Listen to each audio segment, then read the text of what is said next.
Мага урматтуу Минюстун орун басары отурасыздар, түшүндүрүп бергилечи. Саясий иштин формалары төмөнкүлөрдө берип атасыздар да. Чогулуштар, митингдер, демонстрациялар, жүрүштөр деп, вообще чогулбаш керекпи деп, ошондо мен коомдук дебаттар, коомдук иш-чараларды уюштурууга. Эми мени парламентте билесиздер, аялдарга болушуп, гендер маселесин улам көтөрүп келем да. Көптөгөн НКОлор аялдарга жардам беришет.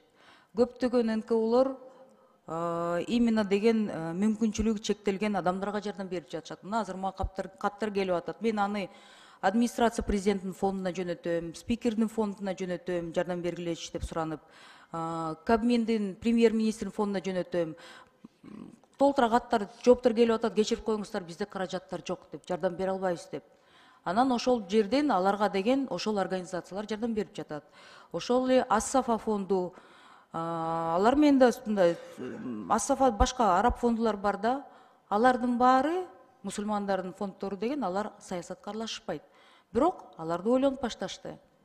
Жеке жолугушууларда ошондой компанияларды ойлонуп атат да, фирмалар, уюмдар. Биз кандай кылабыз деп чыгып кетебиз, кошуна өлкөгө чыгып кетебизби депчи.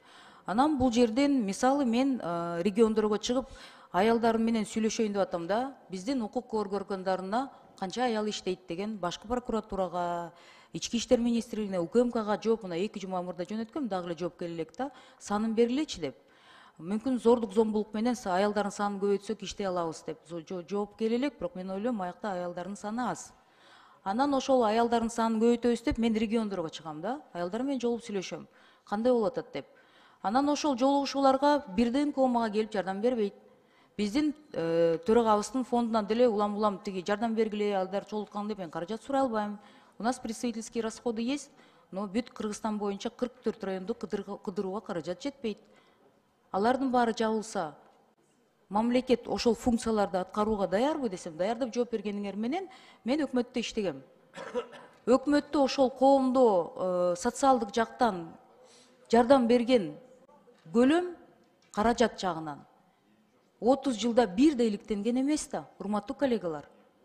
Чоң салым, жетим балдарга салынган үйлөр ошол фонддордун аркасы менен, мүмкүнчүлүгү чектелген лидерлик организациялар аялдардын кичине үндөрүн көтөрөлү деп. Алардын баары жабылып калса биз кантебиз? Жалаң мына анысы эле жалаң эркектер отурасыңар.